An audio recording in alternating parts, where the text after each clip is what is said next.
This is in relation to Wolverhampton at Dunstall Park, and it was just a quick thing in relation to the kickback there, and I mean, obviously we saw the pictures, some of the sort of imaginary diva, but how bad is it there at Wolverhampton?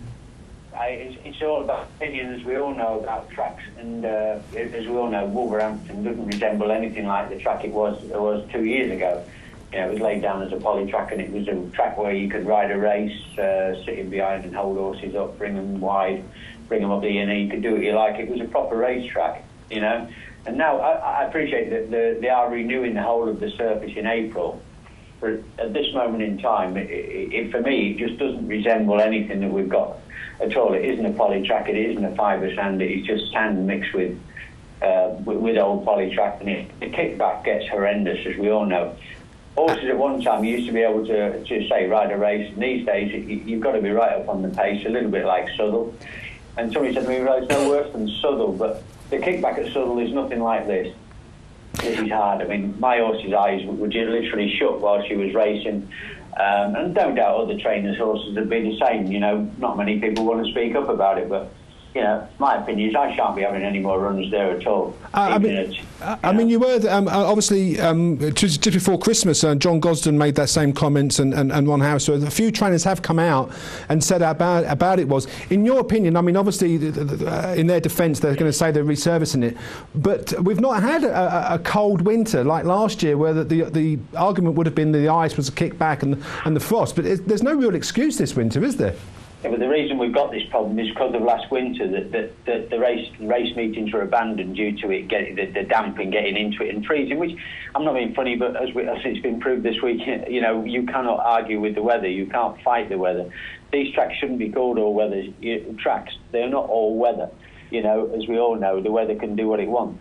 But what they tried to do, because they missed some meetings last year, you know, they obviously treated it, I don't know what with, I'm not an expert on it, but they added sand to it so that it would help with if it froze this winter. Well, they've probably been unlucky because we haven't had a very cold winter, we haven't had snow, and we haven't had freeze. You know, if they'd left it alone, they'd probably got by until they replaced it in April.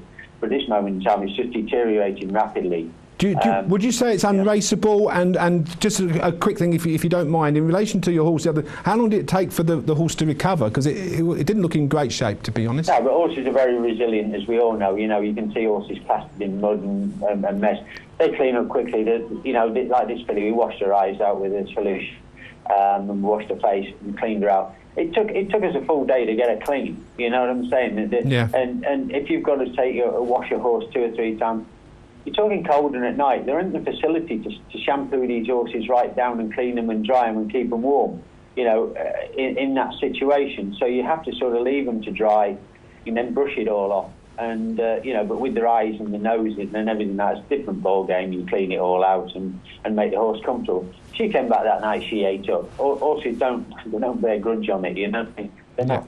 It wouldn't be a welfare issue. I wouldn't call it that. I would just call it a poor racing surface where you can't ride a race on your horse. My filly likes to be dropped in, held up, and brought with a run. But if you're a hunter having a bet on my horse, you were a no-win situation. George, just to jump in, I'm Tom, one of the panellists here on BetRacingNation this evening. Obviously, some trainers still, you know, they are still going to have to be taking their horses there, running them, looking for those wins. And how do you deal with that? What do you apply to yours in terms of headgear, eye shields? Obviously, you probably get surfaces not too dissimilar to this, maybe over in America, where the kickback's pretty horrendous with the dirt and things like that. There must be a way to counteract this, adding eye shield or a type of headgear. Is that a route that you would go down, or are you just going to steer clear of the track entirely? Still clear in the sense that you don't want you put your gear on your horse's head that you don't know how they're going to react. If you put an eye shield on, don't forget you're sort of putting a reflector there. You know, you're taking away an honest, genuine horse that'll run its race. Why take it somewhere that you don't have to, just to mess it about? You know, if that was the whole answer and this is the only surface we have to race on, then we'd have to do something about it. But people don't forget about eye shields, you know, different types of eye shields. You know, the mesh one is probably the best because then it doesn't steam up.